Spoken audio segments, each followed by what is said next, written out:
President Trump. It's June of 2017 and we still haven't blown up yet. How about that? Everybody was saying that this was the end of the world as we knew it. Well, they were right. But was it really the end of the world? Let's look back and, okay, my views on President Trump. First of all, he made some campaign promises that made a lot of people angry, but it also made a lot of people think. And those people went to the polls. That's how everything works. You get people thinking, and when people are thinking, they want to take action on those thoughts. And people took action by going to the voting booth, and I did predict that Hillary Clinton would win in a last-second quick grab, but I was wrong. I was definitely, utterly, and unbelievably wrong. Now, one thing I do have to say about Mr. Donald J. Trump is he did make some campaign promises that were rather inflammatory, considering the current state of the Union. Campaign promises like building a wall between Mexico and the United States. That was inflammatory because there are quite a few people who are undocumented and, let's be real, illegal here. Illegal status meaning that they crossed from one sovereign nation to another without any attempt to procure citizenship. They crossed the border without going through the proper channels. That, by law, is illegal. And yet, in the world that we live in today, that's considered to be a rather,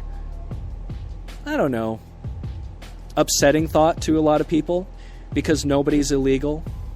This has nothing to do with a human being's value. This has to do with laws and borders and sovereignty.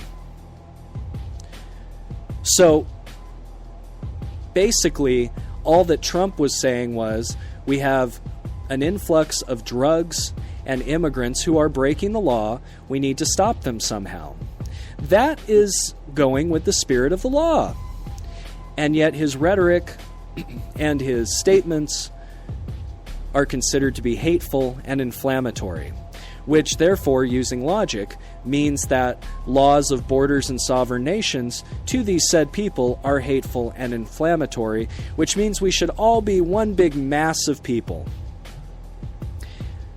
That's never happened in society or history. There have always been borders, tribes, based on culture, based on location. There's always been cultures and tribes. As human beings, we've always wanted to separate ourselves from others. I guess you could say that we are, segregated, and people want to be segregated. People want to be segregated. You think that all of these people wanting equal rights don't want to keep their culture? I'll give you a prime example.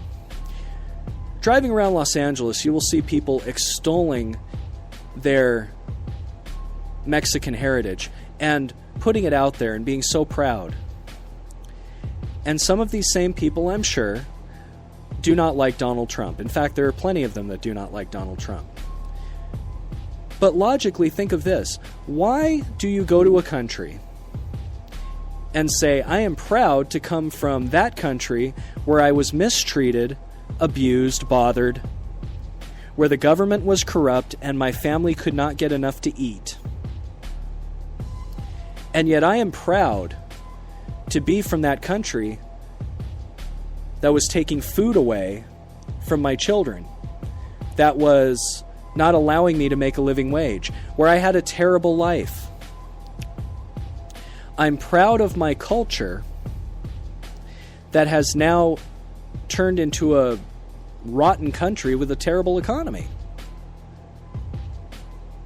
I left that country because my family, which is still there, in some cases, their family's still there, was struggling, and I went somewhere else to work to make money.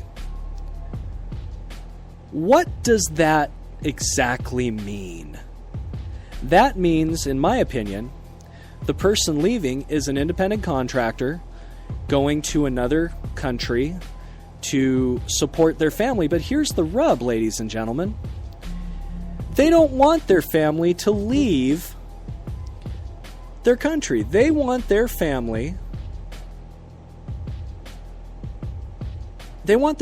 to be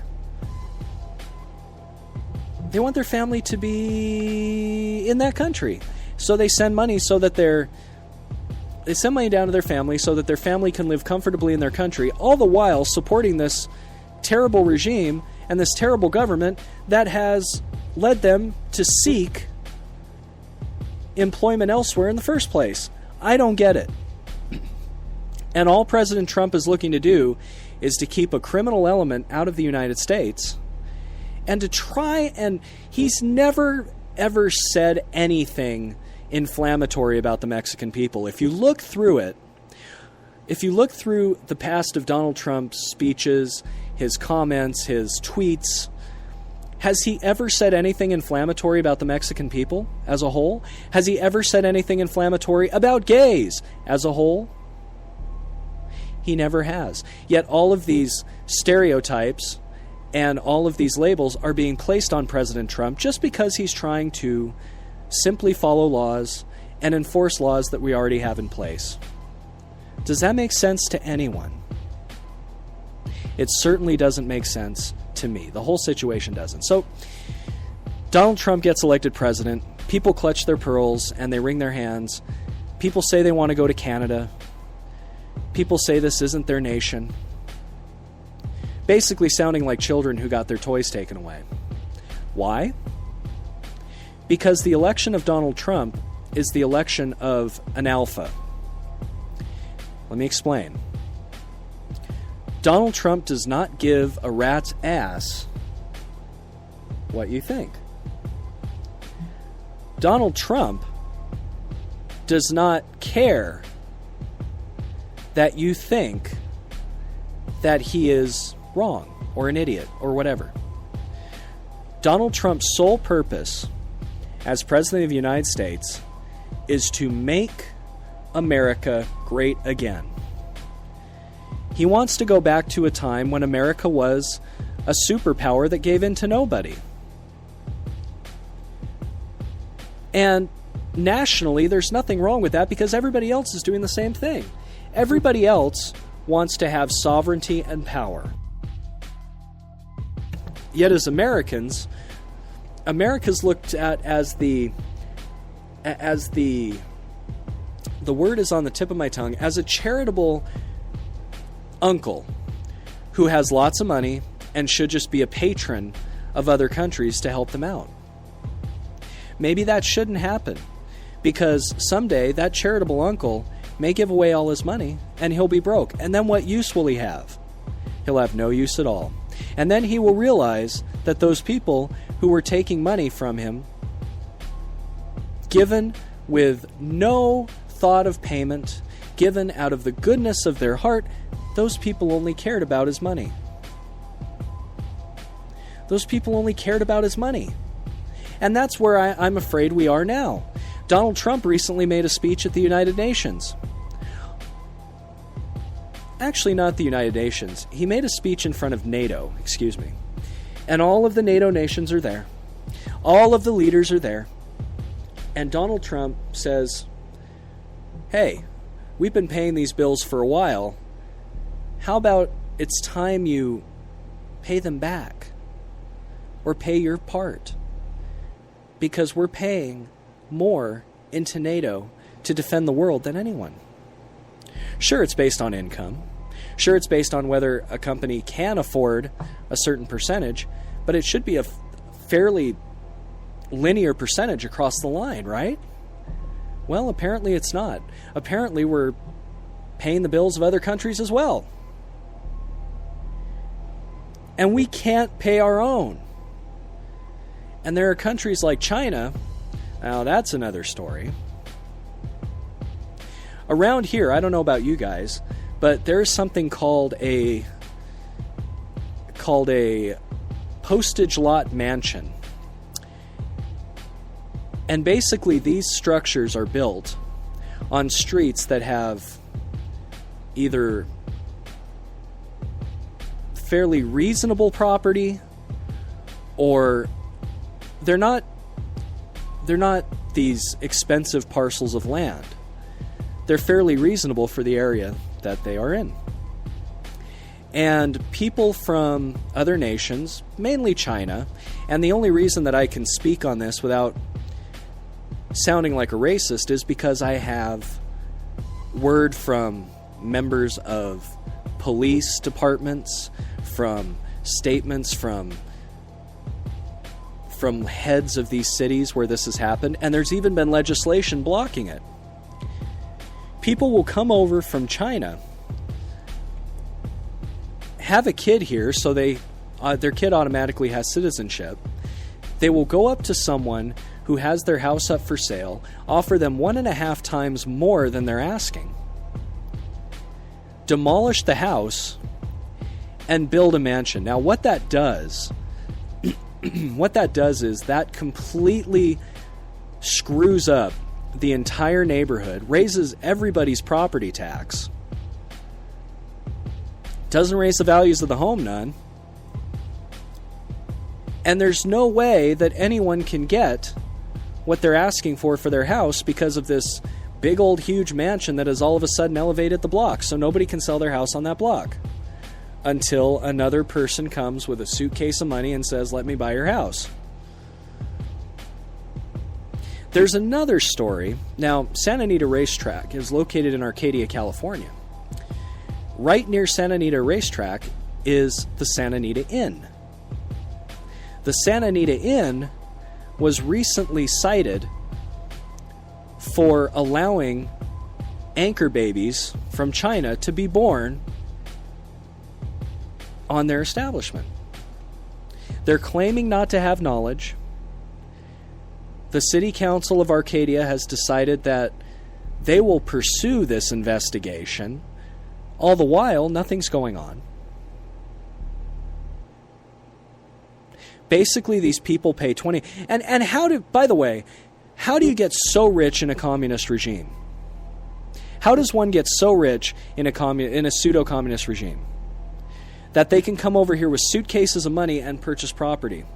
The only way that they can get that rich is by illegal means.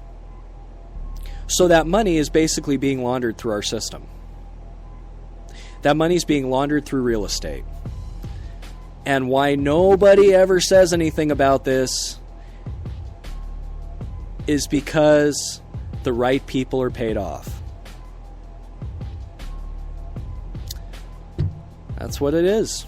But these expectant mothers pay $20,000, which includes airfare, and a 6-month stay at the Santa Anita Inn, where they will bear their child, and their child will have automatic citizenship. The parents cannot be without the child, so they automatically are in. But the parents leave the children with another relative, who may be a citizen, who may not be, to raise them in one of these postage stamp lots, along with other children, and they fly back to China and do whatever business it is they do. Kind of sneaky, right? But nobody wants to talk about that. Everybody wants to be together. Donald Trump signifies and brings to the forefront the idea that sometimes you can't play nice. You can't be nice 100% of the time, because what happens in the business world when you're nice 100% of the time? You get taken advantage of. You get taken advantage of. It's not reality. Donald Trump lives in reality. Now, as odd as his tweets may be, sometimes maybe somebody should take the smartphone out of his pocket. As ill-timed and as off the cuff as he may be, Donald Trump is honest. That's one thing